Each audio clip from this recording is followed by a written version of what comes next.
শাকিব খানের পরপর তিনটে প্যান ইন্ডিয়া ছবি, it is a biggest update, biggest thing, one of the মানে সেই বলে না যে কেজিএফ একটা ডায়লগ ছিল, this is the biggest national issue, this is the biggest criminal, this is the biggest national issue, সেই রকম একটা কথা।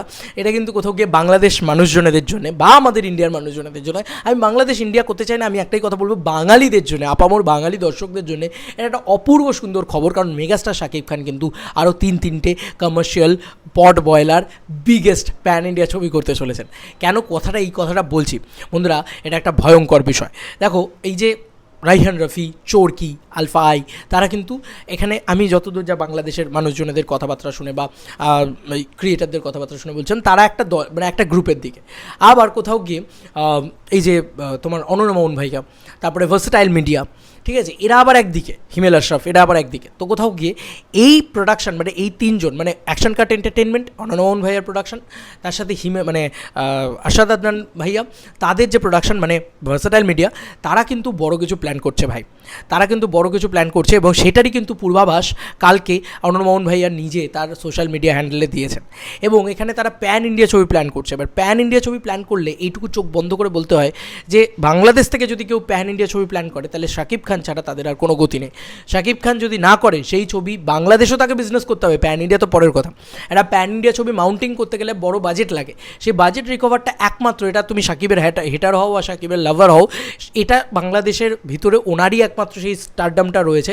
শাকিব খান দ্য মেগাস্টার, ওনার সেই মেগা স্টারডামটা রয়েছে যে উনি এই কালেকশনটা এনে দিতে পারবে। তো ওই কালেকশনটা প্যান ইন্ডিয়া ছবি হলে কিন্তু উনি এনে দিতে পারবে। তো আমি একটুখানি পড়ি কী লেখা হয়েছে এক্স্যাক্টলি, অনমোহন ভাইয়া কী লিখেছেন নিজের সোশ্যাল মিডিয়া হ্যান্ডেলে।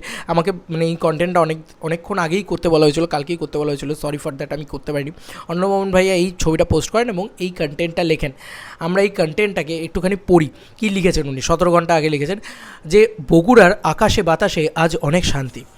শুনলাম চলচ্চিত্রে নাকি দেশের বড় 2 কোম্পানি বম্বের এক বড় কোম্পানির সাথে এক হয়ে 3টা বড় বাজেটের প্যান ইন্ডিয়ান মুভি কাজ শুরু করছে। এখানে অদ্ভুতভাবে আমি তোমাদেরকে কিছু হিন্ট দিই, খুব ভালো লাগবে তোমাদের, ইন্টারেস্টিং লাগবে বিষয়টা। এই দুটো বড় কোম্পানি কিন্তু আলফা আই আর চোরকি নয়। এই দুটো বড় কোম্পানি সম্ভবত ভার্সেটাইল মিডিয়া এবং অ্যাকশন কাট এন্টারটেনমেন্ট। এইটা কোথাও গিয়ে মনে হচ্ছে। কেন বলছি বন্ধুরা, এখানে ভালো করে লক্ষ্য করে দেখো উনি কাকে ট্যাগ করেছেন। উনি ট্যাগ করেছেন আরশাদ আদনানকে। এবং আরশাদ আদনান আমরা সবাই জানি যে, যদি আমরা ক্লিক করে দেখি আরশাদ আদনানের পেজ খুলে যাচ্ছে, তোমরা নিজেরাই চেক আউট করতে পারো যে এক্স্যাক্টলি ঘটনাটা কি ঘটছে। দেখো এখানে ট্যাগ করেছেন আরশাদ আদনানকে, আরশাদ আদনানের পেজ খুলে যাচ্ছে। তো কোথাও গিয়ে বোঝা যাচ্ছে যে আরশাদ আদনানকে উনি ট্যাগ করলেন কেন এরকম একটা প্রজেক্টে, এরকম একটা কথাতে উনি আরশাদ আদনানকে ট্যাগ করলেন, মানে কোথাও কি উনি হিন্ট দিচ্ছেন যে ভার্সেটাইল মিডিয়া কোথাও গিয়ে কাজ করতে চলেছে এরকম একটা প্রজেক্টের ওপর, এরকম একটা কাজের ওপরে। সেখানে দেখো প্যান ইন্ডিয়া ছবি হলে আমি আগেও বলেছি শাকিব খান ছাড়া কোনো গতি নেই সেখানে। এবার এই বড় প্রযোজনা সংস্থা, এর আগেও কিন্তু একটা নাম কিন্তু বড় করে উঠে এসেছে।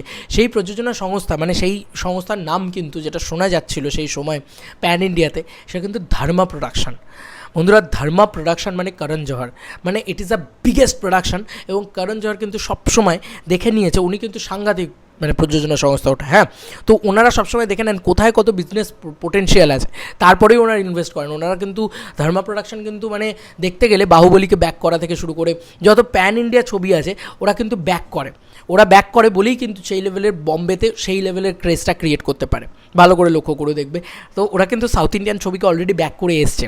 এবার ওরা বাংলাদেশে একটা বিশাল পোটেনশিয়াল আছে শাকিব খানের, বিশাল বিজনেস করে শাকিব খানের ছবি। তো এবার একটা প্যান ইন্ডিয়ান ছবি তৈরি করতে একটা হিউজ বাজেট লাগে। সেই বাজেটটা রিকভার করে আনতে পারবে শাকিব খান, সেটা বাংলাদেশে যে কোনো প্রযোজনা সংস্থা চোখ বন্ধ করে জানে। যে কারণেই তারা একটা প্যান ইন্ডিয়া রিস্ক নেবে। আদারওয়াইজ যদি অন্য কাউকে, আমি কাউকে ছোটো করছি না, সিয়াম আহমেদ আছেন, আরফিন শুভ আছেন, তারপরে আফরান নিশো আছেন, বা আরও নানান ধরনের অভিনেতা অভিনেত্রী বা রয়েছেন তোমার সুপারস্টার্স বা সুপারস্টার্স না স্টার্সরা রয়েছেন, বাট তারপরেও কিন্তু তারা কিন্তু কেউ ওই পুল অফের জায়গাটায় নেই। ভালো করে লক্ষ্য করে দেখবে, আমি আরফিন শুভর কথাই বলছি, ওনারও কিন্তু বক্স অফিস সাকসেস সেভাবে নেই, কিন্তু শাকিব খান কিন্তু জাস্ট অন্য লেভেলে মেগা স্টারডাম ধরে বসে আছেন। বাংলাদেশের কথা বলছি। তো বাংলাদেশ থেকে অ্যাশিওর বক্স অফিসটা এলে এবার প্যান ইন্ডিয়াতে সুন্দরভাবে রিলিজ করা যাবে। তাহলে কি কোথাও গিয়ে এটাই ধরা যেতে পারে যে এই তিনটে প্যান ইন্ডিয়া ছবির ফেসই কি শাকিব খান, মানে মাল্টি স্টারারও হতে পারে। দেখো শাকিব খানের সাথে আর আমি চাই যে বাংলাদেশের মানে তোমার চঞ্চল চৌধুরী যেরকম তুফানে রয়েছে, সেরকমভাবেই হয়তো মোশাররফ করিমের সাথে শাকিব খান থাকলো, বা হয়তো সিয়ামের সাথে শাকিব খান থাকলো, বা আরফিন শুভের সাথে শাকিব খান, হেভি ব্যাপার স্যাপার হবে। ইন্ডিয়া থেকেও বড় ফেসেসরা থাকলো। দেখা যাক কী হয় না হয়, আমি খুবই এক্সাইটেড। দেখা যাক এই ঘটনাটা কোন দিকে ইঙ্গিত করছে বন্ধুরা, সেটা তোমরাই জানিও কমেন্ট সেকশনে। চলো বন্ধুরা, নতুন কোনো ভিডিওতে দেখা হবে, বাই।